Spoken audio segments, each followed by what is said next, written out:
Hello दोस्तों, exam study classes के YouTube channel पर आपका स्वागत है। और आज हम डिस्कस करेंगे मध्य प्रदेश लोक सेवा आयोग के द्वारा 23 जून को, ठीक है ना, 23 जून को स्टेट प्रीलिम्स हुआ था। ठीक है, पीसीएस का जो प्रीलिम्स हुआ था वो हुआ था 23 जून को। ठीक है, तो उसकी जो आंसर की है वो हम लेकर के आए हैं। हालांकि आंसर की जो है वो एकदम ऑथेंटिक ही है, क्योंकि इसको पूरी तरह से जो आयोग की आंसर की है उससे हमने इसको मैच किया है। तो हमारे आंसर भी और उसके आंसर भी दोनों ही मैच कर रहे हैं। हालांकि एक दो क्वेश्चन पर डाउट है, आयोग को भी है और हमें भी है। और क्योंकि आयोग ने पहले अपने आंसर की को रिलीज़ किया था, लेकिन उसके बाद ही कुछ दिन समय बाद ही उस आंसर की को अपनी साइट से हटा लिया और उसके बाद में फिर से जो रिवाइज आंसर की थी उसको डाला था। तो वहाँ पर कुछ ना कुछ कन्फ्यूज़न बना है, तो इसी वजह से ऐसा हुआ है। तो इसके में जो जीएस का क्वेश्चन पेपर था, जीएस 1, ठीक है, जो जीएस 1 का पेपर था फर्स्ट, उस पेपर में 100 क्वेश्चन थे और उन 100 क्वेश्चन का सभी को हम देखेंगे। इसमें मध्य प्रदेश से रिलेटेड क्वेश्चन भी हैं, तो बाकी अदर स्टेट्स के जो बच्चे हैं या किसी अदर एग्ज़ाम की तैयारी कर रहे हैं तो वो जीएस के जो क्वेश्चंस हैं उन पर ज़्यादा टारगेट रखेंगे। ठीक है, क्योंकि जो जीएस के यहाँ पर जो क्वेश्चन है बहुत ही अच्छे क्वेश्चन पूछे गए थे आयोग के द्वारा। तो चलिए फिर शुरू करते हैं और पहला क्वेश्चन देखते हैं कि पहला क्वेश्चन आयोग ने क्या पूछा था। और एक बात और बता दें, ये जो हम डिस्कस कर रहे हैं ये जो आपका सेट है, सेट सी है। ठीक है, सेट सी है और सेट सी से को हम इसमें डिस्कस कर रहे हैं। चलिए पहला क्वेश्चन देखते हैं। पहला क्वेश्चन कह रहा है कि निम्नलिखित में से कौन सा राज्य बॉक्साइट का सबसे बड़ा भंडार रखता है। ठीक है, आंध्र प्रदेश, उड़ीसा, झारखंड या फिर गुजरात। तो यहाँ पर जो सबसे इन सभी जो राज्य हैं इनमें सबसे बड़ा जो भंडार है बॉक्साइट का वो उड़ीसा में है। तो ऑप्शन नंबर बी जो है यहाँ पर वो सही आंसर बनेगा। ठीक है, देखिए ज़्यादा एक्सप्लेनेशन नहीं करेंगे, जहाँ पर एक्सप्लेनेशन की आवश्यकता होगी वहीं पर हम देंगे, क्योंकि 100 क्वेश्चन है तो बहुत ज़्यादा लंबी वीडियो बनेगी, बहुत ज़्यादा। ठीक है, कई पार्ट में उसको कंप्लीट करना पड़ेगा। अगला क्वेश्चन देखते हैं। तो वर्ष 2021 और 22 में भारत का कौन सा राज्य है जो चावल का सबसे बड़ा उत्पादक रहा है। ठीक है, देखिए करंट के जो सवाल होते हैं वो कहाँ से पूछ रहे हैं, 21 और 22 का पूछ रहे हैं। ठीक है, तो चावल का जो सबसे बड़ा उत्पादक रहा है भारत में, बिहार, पंजाब, तेलंगाना या फिर पश्चिम बंगाल। तो यहाँ पर जो सही आंसर होगा ऑप्शन नंबर बी डी होगा, पश्चिम बंगाल। आप सभी जानते होंगे पश्चिम बंगाल जो राइस में सबसे बड़ा क्या है, प्रोड्यूसर है। तो option number D correct answer होगा। निम्नलिखित में से कौन सा कथन सही नहीं है, यहाँ पर सही नहीं को देखना है। एल नीनो एक समुद्री जलधारा है जो पेरू तट पर प्रकट होती है। ये बिल्कुल करेक्ट है। जो एल नीनो है एक समुद्री जलधारा है और ये कहाँ पर, ये पेरू के तट पर वहाँ पर चलती है। बी है एल नीनो भारतीय मानसून को कमज़ोर करती है। एल नीनो जो है वो भारतीय मानसून जो होता है उसको कमज़ोर करती है, वैसे ही है जो एल नीनो है ये भारतीय का जो मानसून होता है उसको कमज़ोर करने में भी सहायक है। अब एल नीनो घटना जो होती है वो प्रति वर्ष घटित होती है, या फिर ला नीना भारतीय मानसून को मजबूत करती है। तो डी हमारा यहाँ पर सही है, लेकिन जो सी है एल नीनो घटना प्रति वर्ष घटित होती है ये यहाँ पर गलत होगा। तो ऑप्शन नंबर जो सी है यहाँ पर ये गलत हैगा। हालांकि सही नहीं पूछा है तो ऑप्शन नंबर जो सी है यहाँ पर वही करेक्ट आंसर बनेगा। अगला क्वेश्चन देखते हैं। निम्नलिखित में से कौन सी सबसे लंबी नदी है। सबसे लंबी नदी कावेरी, ताप्ती, नर्मदा या फिर सोन। तो 4 नदियाँ हैं, तो चारों नदियों में से इनमें से सबसे लंबी नदी कौन सी है। तो यहाँ पर जो नर्मदा है वो इनमें सबसे लंबी है। Option number C correct answer बनेगा, ऑप्शन नंबर सी। अगला क्वेश्चन देखें। अगला क्वेश्चन देखते हैं। वर्ष 2001 में 2001 नहीं 2021 में निम्नलिखित में से कौन सा चक्रवात भारत के पश्चिमी तट पर आया था। ठीक है,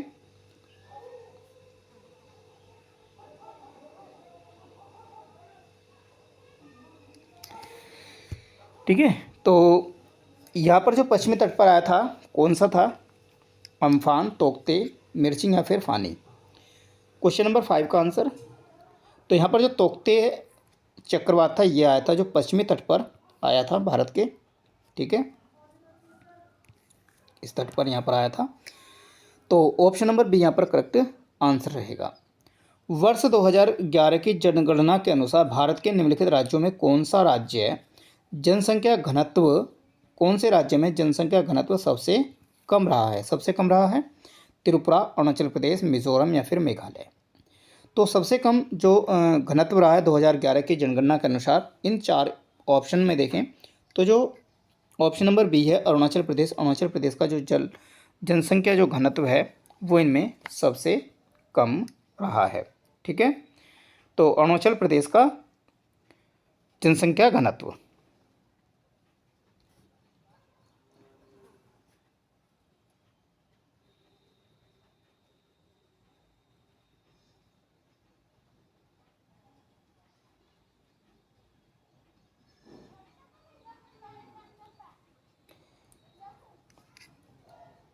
चलिए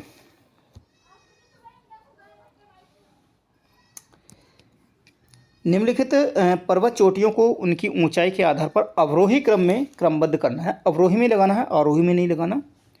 तो यहाँ पर हमें लगाना है कि जिस किसकी सबसे ज़्यादा है ना, यहाँ पर कि किसकी जो है सबसे ज़्यादा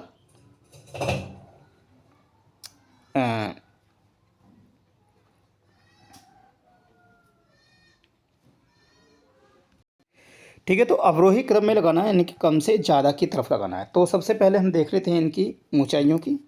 गुरु शिखर, अगर गुरु शिखर की बात करें तो गुरु शिखर की जो लंबाई जो ऊंचाई है वो लगभग है 1722 मीटर। महेंद्रगिरी, महेंद्रगिरी की 1501 मीटर। अनाईमुड़ी, अनाईमुड़ी जो है इसमें इसकी जो ऊंचाई है वो लगभग है 2695 मीटर। और जो पंचमढ़ी है, पंचमढ़ी की जो ऊंचाई है वो है लगभग 1067, ठीक है। तो सबसे कम है यहाँ पर किसकी? पंचमढ़ी की। तो सबसे पहले ये आना चाहिए 4, उसके बाद में इससे कम है महेंद्रगिरी, उसके बाद में 2, उसके बाद में 1722 गुरु शिखर और उसके बाद में सबसे अधिक जो ऊंचाई है वो है अनाईमुड़ी की। तो ऑप्शन नंबर जो डी है यहाँ पर वो करेक्ट आंसर बनेगा। और हालांकि आपको बता दें कि जो क्वेश्चन नंबर जो 7 है, ठीक है, सेट सी से क्या सभी में ही जो क्वेश्चन नंबर ये वाला जो क्वेश्चन है ये आयोग ने क्या कर दिया? डिलीट कर दिया है, ठीक है। जो रीज़न होगा वो अलग होगा, लेकिन हम अपने यहाँ ऑप्शंस के आधार पर देखें तो यहाँ पर यह आंसर बनेगा ऑप्शन नंबर डी। वैसे इसको डिलीट कर दिया है आयोग ने। चलिए निम्नलिखित युग्मों का मिलान करते हुए सही कूट की पहचान करनी। नदियाँ हैं और उसके उद्गम स्थान है, ठीक है।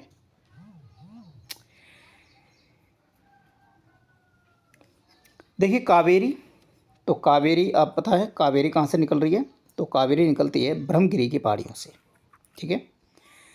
साबरमती, साबरमती ये साबरमती निकल रही है आपकी मेवाड़ की पहाड़ियों से। ताप्ती, ताप्ती दिख रही है आपको सतपुड़ा की श्रेणी से निकलती है। और जो दामोदर है वो छोटा नागपुर पठार से निकल रही है, ठीक है। तो यहाँ पर ऑप्शन बनेंगे 2, 3, 1 और 4। 2, 3, 1, 4, 2, 3, 1, 4 पर ऑप्शन नंबर जो सी है यहाँ पर करेक्ट आंसर बनेगा ऑप्शन नंबर सी। चलिए निम्नलिखित में से भारत के कौन से 2 राज्यों से देश के कुल कोयला निक्षेप का 50% से अधिक प्राप्त होता है? Question number 9। तो 9 का आंसर होगा ऑप्शन नंबर जो यहाँ पर झारखंड और जो उड़ीसा है यहाँ पर 50% जो कोयला का निक्षेप है वो यहीं से प्राप्त होता है हमें। तो झारखंड और उड़ीसा। तो ऑप्शन नंबर 1 और 3 है ऑप्शन नंबर बी में। तो ऑप्शन नंबर बी यहाँ पर करेक्ट आंसर बनेगा। चलिए अगला क्वेश्चन। वर्ष 2021 और 22 में भारत में दालों के उत्पादन में किस राज्य का प्रथम स्थान रहा है? सबसे अधिक दालों का उत्पादन में रहा है। तो मध्य प्रदेश का जो स्थान है वो सबसे ऊपर रहा है, ऑप्शन नंबर सी। वर्ष 2024 के में भारत के राष्ट्रपति द्वारा निम्नलिखित में से किसको राज्यसभा के 12वें सदस्य के रूप में मनोनीत किया है? गुलाम अली, इलैयाराजू, सुधा मूर्ति या सतनाम सिंह संधू। सभी जानते हैं सुधा मूर्ति जो है ये 12वें सदस्य के रूप में नामित की गई हैं माननीय राष्ट्रपति के द्वारा। मध्य प्रदेश के पैरा कैनो खिलाड़ी कौन हैं जिन्हें 2023 में अर्जुन पुरस्कार से सम्मानित किया गया था? तो क्वेश्चन नंबर 12, तो ये जो है ये हैं Prachi Yadav, option number C Prachi Yadav हैं जिन्हें अर्जुन पुरस्कार से 2023 के लिए नामित किया गया था। क्वेश्चन नंबर 13 है, रानी दुर्गावती श्री अन्न प्रोत्साहन योजना के बारे में निम्नलिखित में से कौन से कथन सही हैं? तो यह मध्य प्रदेश की मिलेट यानी कि जो मोटा अनाज है को प्रोत्साहित करती है, पूरे मध्य प्रदेश में लागू है और ये 2023, 24 और 25 और 26 तक की अवधि की है। तो यहाँ पर ऑप्शन कौन से कथन सही हैं? तो कथन हम यहाँ देख लेते हैं 1, 1, 2, 2, 3 या 1, 2, 3। तो यहाँ पर जो सभी कथन हैं, जो तीनों कथन है वो बिल्कुल सही हैं, ऑप्शन नंबर डी यहाँ पर सही आंसर रहेगा। निम्नलिखित में कौन पारंपरिक माच गायन शैली से संबंधित है? तो जो यहाँ पर ओम प्रकाश शर्मा जी हैं ये माच गायन जो शैली है मध्य प्रदेश की वहाँ से संबंधित है, ऑप्शन नंबर डी। अगला क्वेश्चन, सांख्यिकी में 2023 के अंतर्राष्ट्रीय पुरस्कार जिसे गणित के नोबेल पुरस्कार के बराबर माना जाता है उसका जो प्राप्तकर्ता है कौन है? जो वर्ष 2023 के अंतर्राष्ट्रीय जो नोबेल पुरस्कार मिलता है सांख्यिकी में, बताइए। तो क्वेश्चन नंबर 15 है। क्वेश्चन 15 में जो हैं आपके कल्लमपुड़ी राधा कृष्ण राव हैं KR राव के से, ऑप्शन नंबर सी यहाँ पर सही आंसर रहेगा। इनको 2023 के अंतर्राष्ट्रीय पुरस्कार से सम्मानित किया गया था गणित के नोबेल पुरस्कार में सांख्यिकी में।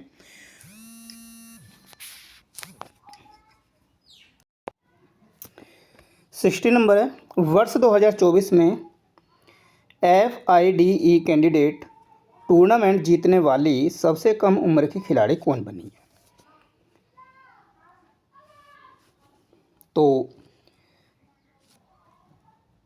FIDE यानी कि फीडे, ठीक है ना, फीडे है ये कैंडिडेट्स हैं ये टूर्नामेंट को फीडे में। तो सबसे कम उम्र के जो बने हैं टी मुकेश बने हैं, ऑप्शन नंबर सी। लम्हेटा गांव किस जिले में स्थित है जहां एक जियो पार्क की स्थापना की जानी है?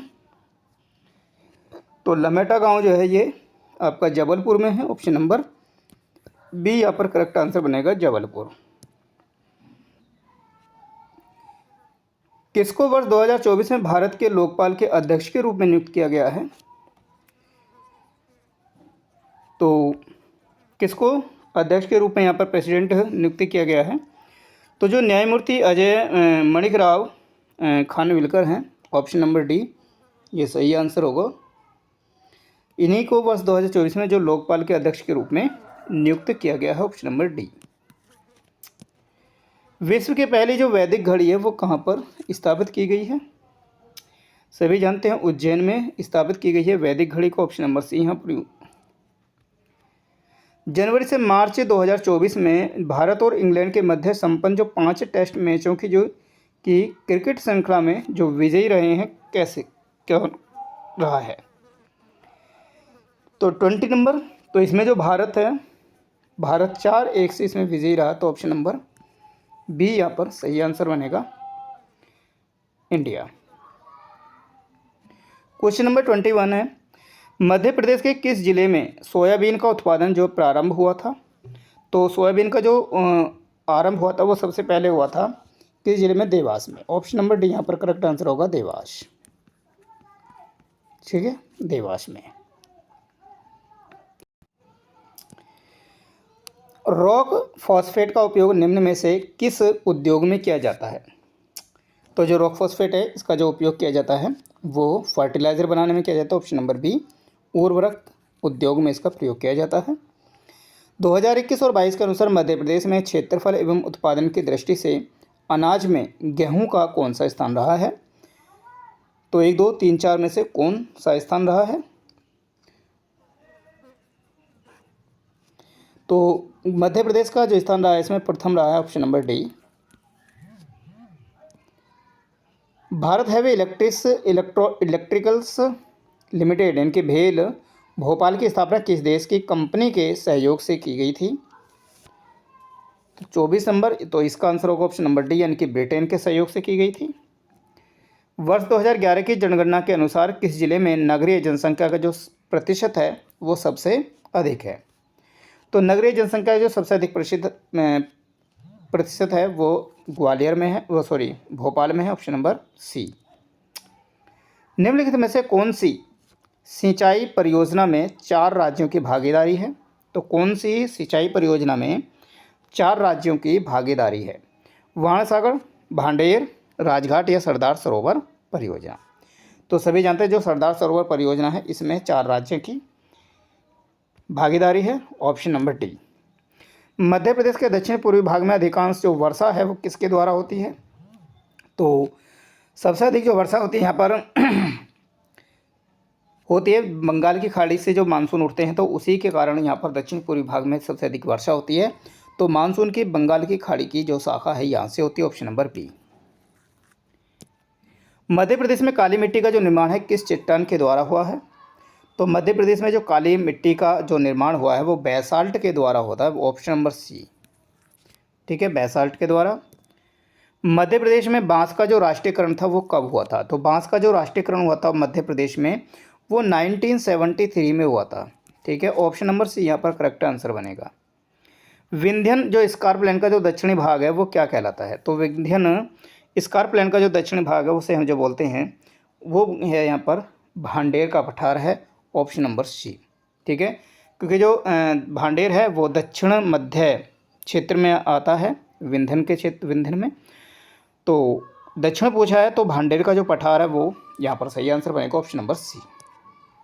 ट्विटर के संस्थापक बताने हैं। ट्विटर के संस्थापक सभी जानते होंगे, जो जैक डॉर्सी हैं वो ट्विटर के संस्थापक हैं। इमिटेशन गेम इसका मूल नाम था? इमिटेशन जो गेम है किसका मूल नाम था? तो ये था द ट्यूरिंग टेस्ट का, option number B, Turing test. E governance के 4 स्तंभ कौन कौन से हैं? तो ई गवर्नेंस के 4 स्तंभ कौन कौन से हैं सभी जानते हैं ना। तो इसमें क्या होते हैं? पब्लिक यानी कि लोग, प्रक्रिया, प्रौद्योगिकी और संसाधन, ये सभी जो चारों स्तंभ हैं ये ई गवर्नेंस के संसाधन स्तंभ हैं, ऑप्शन नंबर ए होगा सही। ये 4th पिलर है ई गवर्नेंस के। उन पेशेवरों और व्यावसायिक लोगों के लिए एक सोशल नेटवर्किंग साइट जो अन्य पेशेवरों से जुड़ना चाहते हैं वो क्या है? तो यहाँ पर है ये लिंक्डइन। लिंक्डइन जो है ये क्या है? एक व्यवसाय के बिजनेस है। अगर मैं कोई बिजनेस कर रहा हूँ तो पहले मैं लिंक्डइन, तो लिंक्डइन ही उसको अन्य पेशेवरों से हमें जोड़ता है। ठीक है, एक सोशल नेटवर्किंग साइट है ये। ठीक है, फेसबुक, स्पाइसजेट और ट्विटर ये आपसे भी जानती हैं। ठीक है, 34 हो गया। 35 देखते हैं, आर्टिफिशियल इंटेलिजेंस की शाखा कौन सी है इसमें से? तो नेटवर्क डिज़ाइन, साइबर फोरेंसिक या फुल स्टैक डेवलपर या फिर मशीन लर्निंग? तो यहाँ पर मशीन लर्निंग जो है वो क्या है? एक आर्टिफिशियल इंटेलिजेंस की शाखा है, option number D correct answer रहेगा। इंटरनेट के क्षेत्र में W3C का अर्थ बताना है। W3C का,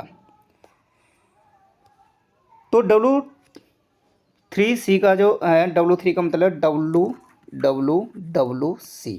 ठीक है, तो यहाँ पर आप समझ के WW का वर्ल्ड वाइड वेब होगा और C का जो होगा वो होगा कंसोर्टियम। ठीक है, C का मतलब होगा कंसोर्टियम, तो वर्ल्ड वाइड वेब कंसोर्टियम यानी कि ऑप्शन नंबर डी यहाँ पर करेक्ट आंसर रहेगा। अगला क्वेश्चन है MPEG का अर्थ क्या है? MPEG का अर्थ क्या है? ठीक है, MPEG का अर्थ क्या है? तो मूविंग पिक्चर सभी में है, तो मूविंग पिक्चर होगा, और moving picture experts group, option number B यहाँ पर सही आंसर बनेगा 37 में। MPEG वैसे एक उद्योगों के उसमें जो लोन वगैरह होता है, मुद्रा लोन जो है MSME, तो वहाँ पर भी इसका यूज होता है। तो लेकिन वहाँ पर इसकी जो फुल फॉर्म है वो अलग है, लेकिन यहाँ पर इसके आधार पर देखें तो मूविंग पिक्चर एक्सपर्ट्स ग्रुप जो है वो यहाँ पर सही आंसर बनेगा। आयोग ने भी यही इसी को सही आंसर बनाया है। ठीक है, अगला क्वेश्चन देख लेते हैं। यूनिक्स ऑपरेटिंग जो सिस्टम का जो केंद्रीय भाग है वो कौन सा है? कमांड शेल है, कर्नल है, डायरेक्टरीज एंड प्रोग्राम है या फिर फाइल्स है? 38 का जो आंसर होगा वो कर्नल है। आंसर होगा option number B kernel. Unix का जो ऑपरेटिंग सिस्टम का जो सेंट्रल पार्ट है वो कर्नल है, ऑप्शन नंबर बी। चलिए अगला क्वेश्चन। डैश है और हमला भ्रामक ईमेल या टेक्स्ट संदेशों के रूप में आता है जो आपसे सॉफ्टवेयर इंस्टॉल करने या व्यक्तिगत जानकारी प्राप्त प्रकट करने के लिए कह सकता है। तो ये क्या होता है? ठीक है, स्पैमिंग है, वायरस साइनिंग है, फिशिंग है या फिर स्कैनिंग है। ठीक है, तो एक ये क्या होता है, ये होता है कि फिशिंग अटैक है ये। ठीक है, फिशिंग अटैक है और यही क्या होता है, ये हमें या तो मेल देता है या मैसेज देता है और वहाँ से कुछ देता है। जब हम उस पर लिंक जो मिलता है उस पर क्लिक करते हैं तो वहाँ से एक सॉफ्टवेयर को इंस्टॉल करने के लिए एकदम वो खुल जाता है और वहाँ पर हम अपनी कोई भी जानकारी भर देते हैं जब हमें किसी उसकी जानकारी नहीं होती। तो हमें ऐसा नहीं करना चाहिए, इससे हमारी प्राइवेसी के लिए बहुत ज़्यादा खतरा पैदा हो सकता है। तो 39 का आंसर होगा ऑप्शन नंबर सी। कुरेंटली है, एक कुरेंटली है, ये क्या है? तो कुरेंटली क्या है? ये कुरेंटली एक क्या है, एक सर्च इंजन है। ऑप्शन नंबर ए यहाँ पर करेक्ट आंसर रहेगा, सर्च इंजन है ये एक। ठीक है, कुरेंटली जिस तरह से गूगल है, बिंग है ना, ओपेरा है, तो ये क्या है, एक सर्च इंजन है। तो ये भी एक सर्च इंजन है। 41 है, पहला G20 शिखर सम्मेलन कहाँ और कब हुआ था? ठीक है, कब हुआ था पहला पूछा है। ठीक है, 41 है, तो पहला पूछा है, तो पहला जो हुआ था 2018 में हुआ था और ये हुआ था वाशिंगटन डीसी में। ठीक है, WC वाशिंगटन डीसी में होता। तो ऑप्शन नंबर जो बी है यहाँ पर करेक्ट आंसर होगा, ऑप्शन डी USA में। वैधानिक तरलता अनुपात यानी कि SLR की जो न्यूनतम सीमा क्या थी जिसे भारत सरकार द्वारा 2007 में संशोधित किया गया था?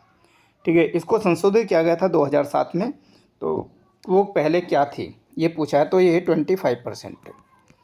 ठीक है, 25% यानी कि ऑप्शन नंबर बी। सितंबर 2023 के अंत में सकल घरेलू जो उत्पाद है यानी कि GDP में वाय ऋण का जो अनुपात है वो क्या था? सितंबर 2023 के बारे में पूछा है, तो 43 है। तो सितंबर 2023 में जो GDP में जो बाहरी जो डेप्ट था उसका जो अनुपात था वो था 18.6%, ऑप्शन नंबर ए। वर्ष 2017 और 18 में भारत के सभी कारखानों का कितना प्रतिशत मध्य प्रदेश में स्थित था? ठीक है, 17 और 18 के बारे में पूछा है, तो कितना परसेंटेज मध्य प्रदेश में था? तो ये आंसर हम डाउट में भी हैं, कहीं पर कुछ है, कहीं पर 5% है, कहीं 2% है।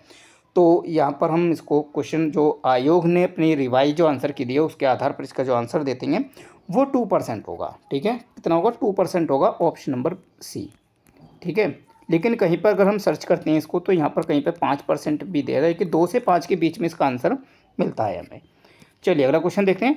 मध्य प्रदेश की एक योजना है उन्नति परियोजना, ये किसके लिए है? उन्नति एग्री GIC एक है, तो ये किसके लिए है? ठीक है, 45 का है। ठीक है, तो ये क्या है, देखिए यहाँ पर क्या है, किसानों को स्मार्टफोन खरीदने के लिए वित्तीय सहायता प्रदान करने के लिए नहीं, ऐसा कुछ नहीं है। कृषि में पूर्व सूचना आधारित निर्णय लेने में सुविधा प्रदान करने हेतु उपग्रह, इमरजेंसी और ड्रोन डेटा जैसी प्रौद्योगिकी का उपयोग करने के लिए। ठीक है, तो ऑप्शन नंबर बी जो है वो ज़्यादा करेक्ट है, वही आंसर यहाँ पर बनेगा। आनुवांशिक रूप से संशोधित फसलों की खेती को बढ़ावा देना, पूरे राज्य में कृषि विश्वविद्यालयों का एक नेटवर्क स्थापित करना, ऐसा कुछ नहीं है। तो ऑप्शन नंबर जो बी है वो करेक्ट आंसर बनेगा आयोग के द्वारा। अगला क्वेश्चन देखते हैं। समग्र शिक्षा अभियान निम्न में से किस योजना के एकीकरण से उभरा था? ठीक है, 46 का आंसर है। तो सर्व शिक्षा अभियान जो था ये क्या किससे उभरा था? देखिए, सर्व शिक्षा अभियान है कि ऐसे और राष्ट्रीय माध्यमिक शिक्षा अभियान था एक, और एक था शिक्षक एजुकेशन यानी कि टीचर एजुकेशन। तो इन सब का एक एकीकरण है और उसी से ये समग्र शिक्षा अभियान बना है। तो ऑप्शन नंबर जो सी जो है यहाँ पर करेक्ट आंसर बनेगा। सर्व शिक्षा अभियान ऐसे राष्ट्रीय माध्यमिक शिक्षा अभियान और शिक्षक शिक्षा। वर्ष 2022 और 23 में मध्य प्रदेश और भारत की प्रति व्यक्ति आय के अग्रिम अनुमानों के जो स्थिर 2011-12 कीमतों पर तुलना करने पर हम पाते हैं कि मध्य प्रदेश की प्रति व्यक्ति आय भारत की प्रति व्यक्ति आय की तुलना से अधिक है, या मध्य प्रदेश की जो प्रति व्यक्ति आय है वो भारत की प्रति व्यक्ति आय की तुलना से कम है, या बराबर है, या तुलना संभव नहीं है। तो यहाँ पर जो आंसर बनता है, एक करेक्ट आंसर जो बनेगा वो जो मध्य प्रदेश की जो प्रति व्यक्ति जो आय है, ठीक है, पर कैपिटा इनकम से है, वो भारत की जो पर कैपिटा इनकम है उसकी तुलना में क्या है, कम है। तो ऑप्शन नंबर यहाँ पर बी करेक्ट आंसर बनेगा, ऑप्शन नंबर बी। अगला क्वेश्चन, जीआई टैग प्राप्त चिन्नौर चावल है, इसका उत्पादन मुख्य रूप से मध्य प्रदेश के किस जिले में किया जाता है? तो चिन्नौर जो चावल है, चिन्नौर जो राइस है, इसका जो उत्पादन जो प्रोडक्शन किया जाता है वो सबसे ज़्यादा कहाँ पर किया जाता है, किस जिले में किया जाता है? 48 है। तो सबसे ये जो किया जाता है बालाघाट में किया जाता है, ऑप्शन नंबर डी। ठीक है, बालाघाट में। मध्य प्रदेश के जिलों को उनके अनूठे उत्पाद के साथ में इसको मिलान करना है हमें। ठीक है, 49 क्वेश्चन है। तो यहाँ पर क्या बनेगा, देखिए अशोकनगर, नगर में क्या होता है, देखिए चंदेरी जो साड़ियाँ हैं अशोकनगर इसके लिए प्रसिद्ध है। खरगोन है, खरगोन जो है क्या है, ये महेश्वरी जो साड़ियाँ हैं इसके लिए है खरगोन। बुरहानपुर केले के लिए बहुत ज़्यादा प्रसिद्ध है, ऑप्शन नंबर 3 का 1 बनेगा। और जो मंदसौर है, मंदसौर हम लहसुन के लिए है। ठीक है, तो यहाँ पर जो आंसर बनेगा 3, 2, 1 और 4, 3, 2, 1, 4। तो 3, 2, 1, 4 जो है वो ऑप्शन नंबर बी में है, तो ये करेक्ट आंसर रहेगा, ऑप्शन नंबर बी। अगला क्वेश्चन, नीति आयोग की एसजीडी जो इंडिया इंडेक्स है 2020 के अनुसार जो सूचकांक स्कोर रेंज के आधार पर सतत विकास लक्ष्यों में राज्यों के प्रदर्शन को हम किन श्रेणियों में परिभाषित किया जा सकता है कि कौन सा राज्य आकांक्षी है, कौन सा प्रदर्शक है, कौन सा अग्रणी है और कौन सा अचीवर है? ठीक है, तो वहाँ पर एक क्राइटेरिया तैयार किया है नीति आयोग ने, तो वो क्या होगा? ठीक है, तो यहाँ पर देखिए जो आकांक्षी जो होते हैं वो 0 से 49 के बीच जो होते हैं वो आकांक्षी में आ जाते हैं। ठीक है, प्रदर्शक 50 से 64 है, वो जो अग्रणी है 65 से 99 है, वो जो अचीवर होते हैं वो 100 पर होते हैं। ठीक है, तो ऑप्शन नंबर बी जो है यहाँ पर करेक्ट आंसर होगा। बहुत अच्छा क्वेश्चन पूछा एमपीएससी ने। मोहनखेड़ा जैन तीर्थ निम्न में से किस जिले में स्थित? मोहनखेड़ा है, ये किस जिले में है? तो मोहनखेड़ा जो है ये जिले में है, किसमें? धार में है, ऑप्शन नंबर बी धार। निम्नलिखित में कौन सा युग्म गलत है? क्या बोरी होशंगाबाद गंगाऊ ये अभ्यारण्य है, बोरी अभ्यारण्य है होशंगाबाद में, सही है। गंगाऊ पन्ना में है और करेरा जो है ये शिवपुरी में है। जैसे घाटी गाँव इंदौर में नहीं है। जो घाटी गाँव है ये कहाँ पर है? ये ग्वालियर में है। ठीक है, ग्वालियर में है ये, ऑप्शन नंबर डी यहाँ पर करेक्ट होगा। ये युग्म यहाँ पर गलत है, बाकी सभी सही हैं लेकिन डी यहाँ पर गलत है। गम्मत लोक नाट्य का जो सूत्रधार है वो क्या कहलाता है? गम्मत। ठीक है, गम्मत का जो सूत्रधार में कौन है? तो खुड़गन्या, ऑप्शन नंबर सी। शंकरराव पंडित का जो संबंध है वो किस विधा से है? तो शंकरराव जो पंडित हैं इनका जो संबंध है वो ख्याली गायिका से है, ऑप्शन नंबर सी। स्वतंत्रता सेनानियों को उनकी क्रांति क्षेत्र से संबंधित सुमेल करना है मैंने, तो 55 क्वेश्चन है 55 में। राजा मर्दान सिंह जो है ये आपका भानपुर से। राजा दौलत सिंह ये आपके नेमवार से। राजा भक्तवली हैं आपका सागर से। और मुराद अली ये महू से हैं। इनकी 2, 1, 3, 4 और वो मिल रहा है हमें ऑप्शन नंबर ए में। ठीक, नर्मदा नदी का जो साहित्यिक संदर्भ है सबसे पहले हमें कहाँ पर मिलता है? पत्र ब्राह्मण में, मनुस्मृति में, वराह संहिता में, अग्नि पुराण में। तो ये मिलता है हमें पत्र ब्राह्मण में, ऑप्शन नंबर 1 सही आंसर होगा। किस ताम्रपाषाण युगीन जो स्थल को वराहमिहिर का जन्मस्थल कहा गया है? वराहमिहिर की जन्मस्थली कहा गया है। तो वराहमिहिर की जो जन्मस्थली कहा गया वो नवादा टोली को कहा गया। ताम्रपाषाण युगीन इसको वराहमिहिर की जन्मस्थल भी कहा जाता है। अच्छा, कहा जाता है। तो जन्मस्थली भी जो कहा जाता है वो कायथा को कहा जाता है। ठीक है, मध्य प्रदेश में जगह है कायथा, तो उसको कहा जाता है वराहमिहिर की जन्मस्थली के रूप में भी इसको जाना जाता है। तो ऑप्शन नंबर बी जो है यहाँ पर करेक्ट आंसर बनेगा। अगला क्वेश्चन है, कुमारगुप्त और बंधु यर्मन के दशपुर अभिलेख के संबंध में कौन सा कथन सही है? तो यहाँ पर इस अभिलेख के रेशम बुनकरों की श्रेणी एक सूर्य मंदिर के निर्माण का उल्लेख है। यह भारत में विज्ञापन परंपरा का प्राचीनतम उदाहरण और इस अभिलेख में दशपुर को पश्चिमपुर भी कहा गया है और इस अभिलेख की रचना जो है भभूति ने की थी। कौन सा कथन यहाँ पर गलत है ये यहाँ पर हमें देखना है। तो यहाँ पर पहला जो ऑप्शन है वो एकदम करेक्ट है, दूसरा भी करेक्ट है और तीसरा भी करेक्ट है, लेकिन जो फोर्थ है इसकी जो रचना है वो भभूति ने की थी, तो यही आपका गलत है, ऑप्शन नंबर डी। ठीक, चलिए कोहबर क्या है? कोहबर है, और कोहबर ये क्या है? वैवाहिक अनुष्ठान, भित्ति चित्र है, वैवाहिक वस्त्र है, भोजन है, या फिर कोई आभूषण है? तो एक ये अनुष्ठान है, एक वैवाहिक विवाह में बनाए जाने वाले कुछ दीवारों पर इस तरह से जो चित्र होते हैं बनाए जाते हैं। तो ये कोहबर वो चीज़ है, वैवाहिक अनुष्ठान के एक भित्ति चित्र है। ठीक है। यशोधर्मन के सौंदनी अभिलेख के रचयिता जो है वो कौन है? तो इसके जो रचयिता है वो वासुर कवि हैं, ऑप्शन नंबर बी। गुहा मंदिरों में सुप्रसिद्ध कैलाश मंदिर जो है वो कहाँ पर स्थित है? तो आप सभी जानते हैं जो कैलाश मंदिर है वो एलोरा की गुफाओं में है, ऑप्शन नंबर बी। किस वेद में सभा और समिति को पृथक संस्थाओं के रूप में घोषित किया गया है? तो ये अथर्व वेद में कहा गया है। ठीक है। किसे सभा और समिति को क्या कहा गया? प्रजापति की 2 सुपुत्रियां भी कहा गया, पुत्रियां कहा गया। ठीक है। ऑप्शन नंबर सी यहाँ पर करेक्ट आंसर होगा। अथर्व वेद में ही इनको अलग अलग संस्थाओं कहा गया है, घोषित किया है इन्हें। क्षत्रिय वर्णों के उपनयन संस्कार में किस मंत्र के संपादन का प्रावधान है? जगती मंत्र, गायत्री मंत्र, सर्वेशाम मंत्र या त्रिशुभ मंत्र है। ठीक है। तो 68 ऑप्शन नंबर यहाँ पर जो सर्वेशाम मंत्र है वही यहाँ पर क्षत्रिय लोगों के उपनयन संस्कार के रूप में प्रावधान गाया जाता है। निम्न में से कौन सा वेद है जो सबसे अधिक प्राचीन है? कौन सा वेद है जो सबसे अधिक प्राचीन है? कितना आसान क्वेश्चन पूछा है। एक मिनट रुकिए, ये क्वेश्चन नंबर 68 नहीं, सॉरी 68, ये 63 क्वेश्चन है, 63 है। ठीक है, 63। एक मिनट। सभा और समिति को प्रतिष्ठाताओं के रूप में घोषित किया गया, तो अथर्ववेद को किया, अथर्ववेद में। ठीक है, करेक्ट आंसर होगा ये, क्योंकि इसी में ही सभा और समिति को प्रजापति की 2 पुत्री कहा गया है। ठीक है, बेटियां कहा गया है। ठीक है, अगला क्वेश्चन था, ये 68 नहीं है, 63 है। क्षत्रिय वर्णों के उपनयन संस्कार में किस मंत्र के संपादन का प्रावधान है? किस मंत्र को वो गाते हैं? तो ये गाते हैं वो, ये ऑप्शन गलत होगा, सी नहीं, डी होगा।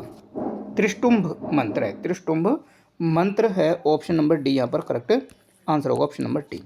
ठीक है, चलिए, निम्न में से कौन सा जो वेद है वो सबसे अधिक प्राचीन है? 64 सभी जानते हैं, ऋग्वेद जो है वो सबसे प्राचीन है। अष्टांग योग के अंतर्गत किस अंतरंग साधना कहा जाता है? किसे अंतरंग साधना कहा जाता है? तो किसे कहा गया? तो धारणा को कहा गया है, क्या अंतरंग साधना कहा जाता है अष्टांग योग में, धारणा को। केश चंद्र सेन को, केश नहीं है, केशव होगा ये, केशव चंद्र सेन को ब्रह्म समाज का प्रधान आचार्य नियुक्त किया था, किसने किया था? ठीक है, तो केशव चंद्र सेन को जो ब्रह्म समाज का जो प्रधान आचार्य जो नियुक्त किया था वो क्या गया था? देवेंद्र नाथ ठाकुर के द्वारा। ऑप्शन नंबर सी यहाँ पर करेक्ट रहेगा।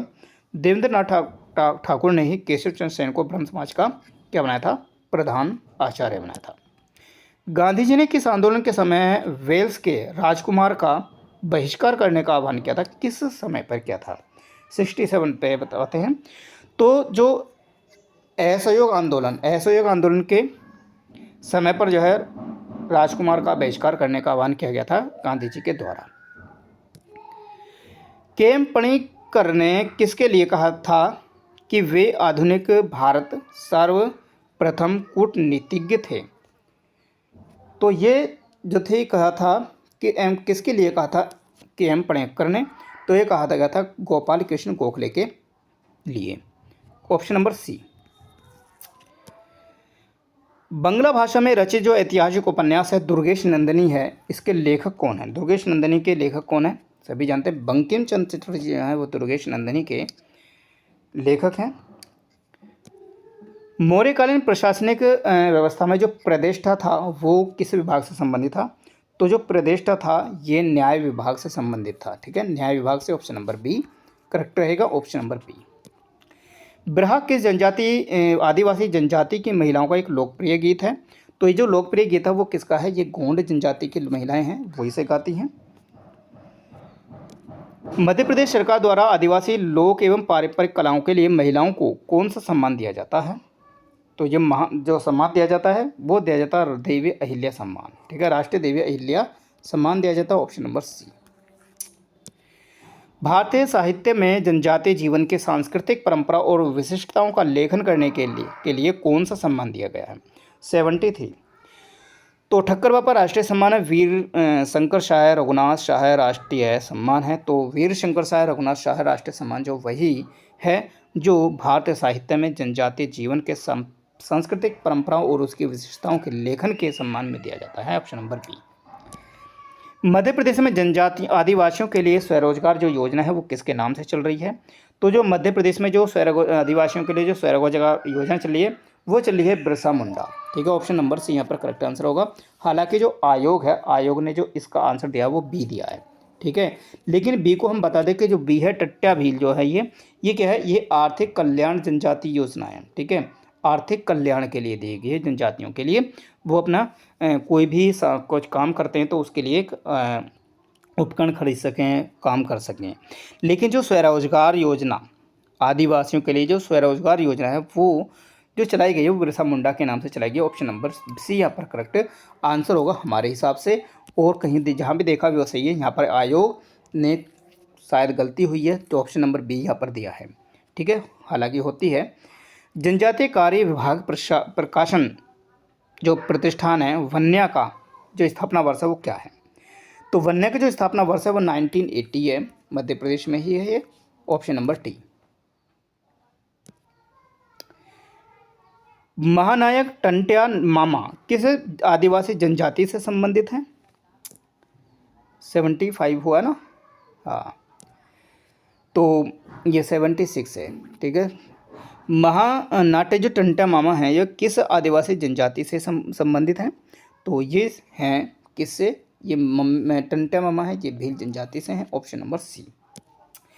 स्वतंत्रता सेनानी रघुनाथ सिंह मंडलोई से संबंधित हैं, किस जनजाति से संबंधित हैं? रघुनाथ सिंह मंडलोई। तो 77 ऑप्शन नंबर जो ये है भिलाला जनजाति से संबंधित है। ऑप्शन नंबर बी भिलाला जनजाति। भिम्मा जनजाति के जो लोग हैं वो मध्य प्रदेश के किन जिलों में निवास करते हैं? 78 है। तो भिम्मा एक जनजाति है और इसके जो लोग हैं वो अक्सर एक तो रीवा, सतना, मांडला, डिंडोरी इन सब में रहते हैं। लेकिन जो आयोग है, आयोग ने जो अपना आंसर दिया है जो रीवा में शायद रहते हैं, वो तो आयोग ने अपना जो आंसर दिया है वो दिया है मंडला और डिंडोरी दिया है, यानी कि मंडला और डिंडोरी दिया है। ऑप्शन नंबर सी हम भी इसी को करेक्ट मान लेते हैं बी। लेकिन रीवा में भी और सतना में भी शायद ये लोग रहते हैं भिम्मा जनजाति के। हालांकि चलिए ऑप्शन बी हम देखते हैं, आयोग के साथ चलते हैं। स्वर्गीय श्री बादल भोई कौन थे? बादल जो भोई हैं ये कौन थे? तो एक स्वतंत्रता सेनानी थे, आदिवासी स्वतंत्रता सेनानी थे। ऑप्शन नंबर सी। मांडवरा जो त्यौहार है वो किसके द्वारा मनाया जाता है? गोंड, बेंगा, भारिया या सहरिया के द्वारा मनाया जाता है? तो मांडवरा जो त्यौहार है वो गोंड जनजाति के द्वारा बनाया जाता है। Option number A. निम्न में से किस मामले में भारत के सर्वोच्च न्यायालय ने दोनों में संघर्ष की स्थिति में राज्य के नीति निर्देशक सिद्धांतों पर मौलिक अधिकारों की व्यापकता की घोषणा की थी? तो ये था जो मामला था, ये था मद्रास राज्य बनाम चंपकम दोराई राजन है 1951 का एक मामला आया था। और इसी में दोनों पक्षों के में जो संघर्ष है, संघर्ष की स्थिति में थे। और तो फिर क्या हुआ था, तो DPSP जो है उन पर मौलिक अधिकारों की व्यापकता की घोषणा की थी सर्वोच्च न्यायालय ने। Option number B. निम्न में से कौन सा कथन सही नहीं है? सही नहीं है, सही नहीं है वो देखना है। देखिए, मुख्य चुनाव आयुक्त और अन्य चुनाव आयुक्तों के बीच जो मतभेद की स्थिति में मामले का जो निर्णय है वो विधि आयोग के द्वारा किया जाता है। ठीक है, चलिए देखते हैं सही नहीं है ये पूछा है यहाँ पर। चुनाव आयुक्त को मुख्य चुनाव आयुक्त की सिफारिश के अलावा उनके पद से हटाया नहीं जा सकता। ठीक है, और मुख्य चुनाव आयुक्त और अन्य चुनाव आयुक्तों को समान शक्तियाँ प्राप्त हैं। चुनाव आयुक्त का कार्यकाल उसके पद ग्रहण करने की तिथि से 6 वर्ष या 65 वर्ष की आयु जो भी इनमें से पहले हो वो हो सकता है। ठीक है, तो यहाँ पर ये ऑप्शन जो है सी डी ये भी सही है, सी भी सही है और यहाँ पर बी भी सही है, लेकिन ए यहाँ पर ये गलत है। ठीक है, मुख्य चुनाव आयुक्त और अन्य जो चुनाव आयुक्तों के अगर बीच में मतभेद हो जाए तो मामला जो है वो निर्णय जो है विधि आयोग के द्वारा किया जाता है। ये यहाँ पर संविधान में संशोधन के लिए कम से कम आधे राज्यों के विधानमंडलों द्वारा अनुसमर्थन की आवश्यकता होगी। कब?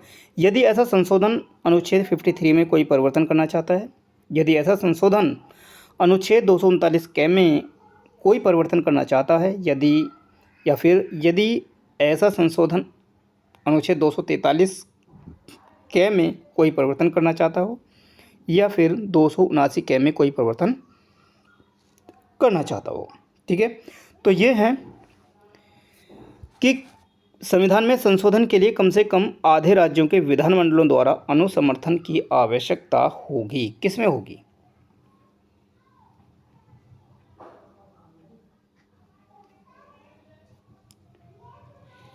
तो आर्टिकल 279 के में कोई परिवर्तन करना चाहता है तो यहाँ पर क्या होगा, हमें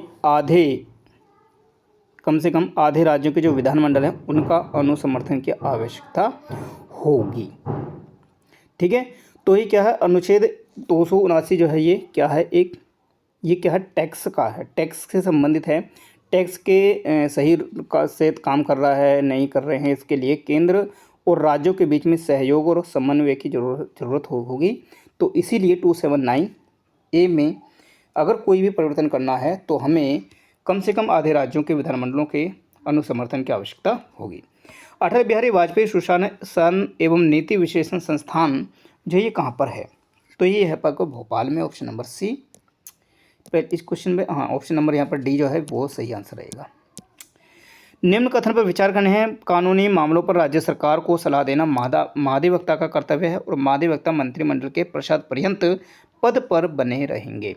ठीक है, 85 है। ठीक है, तो यहाँ पर विचार करना है कौन सा कथन सही है या नहीं है। तो यहाँ पर जो है ऑप्शन नंबर जो यहाँ पर एक है ये वाला यहाँ पर सही है और ये यहाँ पर गलत है। इसका जो प्रसाद पर्यंत पद पर बने रहेंगे कौन, महाधिवक्ता। ठीक है, तो यहाँ पर ऑप्शन नंबर जो ए है यहाँ पर ये करेक्ट आंसर होगा। ठीक है, क्या है, महाधिवक्ता कौन होता है, ये कानून का एक वरिष्ठ अधिकारी होता है।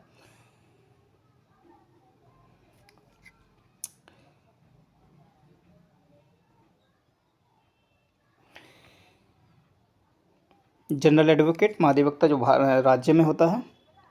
और ऑप्शन नंबर एक जो है यहाँ पर वो करेक्ट आंसर होगा।